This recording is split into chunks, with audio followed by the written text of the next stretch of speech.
నమస్కారం. ఈరోజైతే ఆంధ్రప్రదేశ్ ప్రభుత్వం నుండి తల్లికి వందనం అనే కార్యక్రమం ద్వారా పిల్లలందరికీ 15,000 రూపాయలు జమ చేయడం వల్ల తల్లి అకౌంట్లో చేయడానికి స్టార్ట్ చేయడం జరిగింది. దానిలో భాగంగా ప్రభుత్వం నుంచి జీవో నెంబర్ 26 రిలీజ్ అవ్వడం జరిగిందండి. దాంట్లో ముఖ్యాంశాలు మనం చూద్దాం. సో తల్లికి వందనం భాగంలో ఏంటంటే ఈ పథకంలో భాగంగా తల్లులందరికీ ఎవరైతే ఎలిజిబుల్ గార్డియన్స్ ఉంటారో వాళ్ళందరికీ every single eligible mother or Guardian regardless of the number of children for sending their children to schools, mother కానీ గార్డియన్స్కి కానీ private schools, government, private unaided schools, junior colleges including resident schools వీళ్ళందరికీ కూడా 15,000 రూపాయలైనా జమ చేయడం జరుగుతుందండి. ఇదండి డైరెక్ట్ బెనిఫిట్ ట్రాన్స్ఫర్ ద్వారా, అంటే డైరెక్ట్గా అకౌంట్లోనే ఏదైతే ఆధార్ నెంబర్ సీడ్ అయిందో దాంట్లోనే చేయడం జరుగుతుందండి. సో 1 నుంచి 12 క్లాసుల వరకు. సో ఈ తల్లికి వందనం స్కీమ్లో భాగంగా ముఖ్యాంశం గమనించవలసింది ఏంటంటే జీవో నెంబర్ 26 ప్రకారం 2,000 రూపాయలు అనేది మన ఎవరికి ప్రతి స్టూడెంట్ తరపున డిడక్ట్ చేయడం జరుగుతుంది. అంటే 15,000లోంచి 2,000 తీసేస్తే ఇంకా 13,000 అనేది వారి తల్లి అకౌంట్లో జమ చేయడం జరుగుతుంది. ఈ 2,000 దేనికి ఉపయోగించడం జరుగుతుందంటే overall development of the educational ecosystem in the state, అంటే స్టేట్లో ఉన్న ఎడ్యుకేషన్ సిస్టమ్ని డెవలప్ చేయడానికి, అలాగే వేరే ఫండ్స్కి కూడా ఉపయోగించుకోవడానికి ఎడ్యుకేషన్ సంబంధించి ఈ 2,000 అనేది డిడక్ట్ చేయడం జరుగుతుంది. అది ఎవరి అకౌంట్లో వేస్తారంటే ఆ 2,000 అనేది ప్రతి ఒక్కరి చిల్లర దగ్గర డిడక్ట్ చేసి అది డిస్ట్రిక్ట్ కలెక్టర్ సపరేట్ అకౌంట్లో వాళ్ళు వేయడం జరుగుతుంది. సో ఇప్పుడు గైడ్లైన్స్ చూద్దాం. డేటా కలెక్షన్ అంటే ఎవరెవరు పిల్లలు ఎలిజిబుల్ కాదో ఈ డేటా అంతటిని కూడా వాళ్ళు హెడ్ ఆఫ్ ద ఇన్స్టిట్యూషన్, అంటే స్కూల్కి ఉన్న హెచ్ఎం కానీ ఎవరైతే వాళ్ళు హెడ్ ఉన్నారో వాళ్ళు గ్యాదర్ చేసి పోర్టల్లో అప్డేట్ చేయడం జరుగుతుందండి, యూడిఐసి పోర్టల్లో.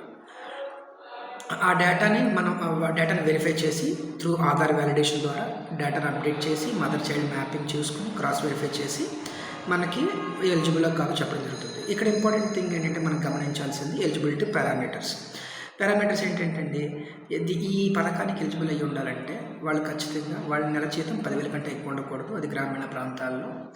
అట్ ద సేమ్ టైం 12,000 కంటే ఎక్కువ ఉండకూడదు, అది పట్టణ ప్రాంతాల్లో. ఖచ్చితంగా ఒక్క పర్సన్కి అయినా సరే రైస్ కార్డు ఉండి తీరాల్సి ఉంటుంది.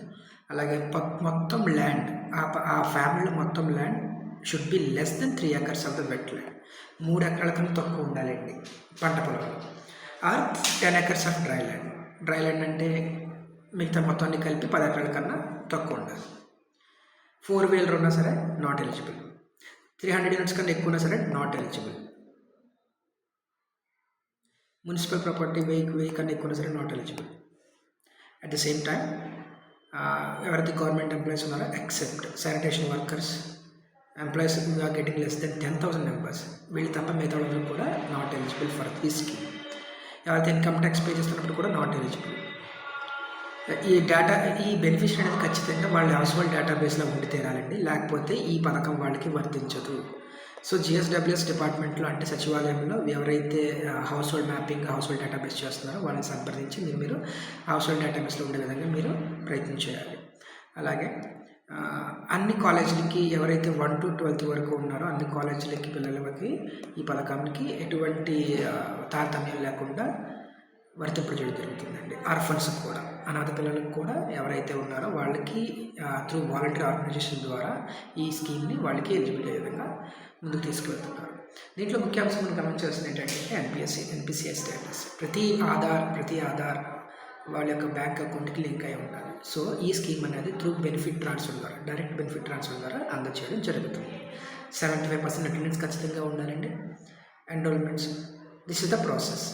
అండ్ మోడ్ ఆఫ్ పేమెంట్ ఎలా జరుగుతుందంటే every mother or guardian should have Aadhaar seeded bank account in any bank or post office. అంటే అర్థం ఏంటంటే వాళ్ళ బ్యాంక్ అకౌంట్కి ఖచ్చితంగా ఆధార్ నెంబర్ అనేది లింక్ అయి ఉండాలి త్రూ ఎన్పిసిఐ అంటే national payments corporation of India ద్వారా ఆధార్ అనేది బ్యాంక్ అకౌంట్కి జమ చేయబడుతుందండి. ఇది మీరు గమనించాల్సిన విషయం. దీంట్లో మీరు ఎక్కువగా తీసుకోవాల్సింది ఏంటంటే పోస్ట్ ఆఫీస్లో తొందరగా ఆధార్ అనేది సీడ్ అవుతుందండి. సో నేను సజెస్ట్ చేసేది ఏంటంటే పోస్ట్ ఆఫీస్లో తీసుకోవడానికి ట్రై చేయండి. Primarily to the mother to their Aadhaar seeded bank account. So in case of mother కానీ ఫాదర్ కానీ లేనప్పుడు ఏంటంటే వాళ్ళ యొక్క గార్డియన్ ఎవరైతే ఉన్నారో అది వాళ్ళ అకౌంట్లో పడుతుంది.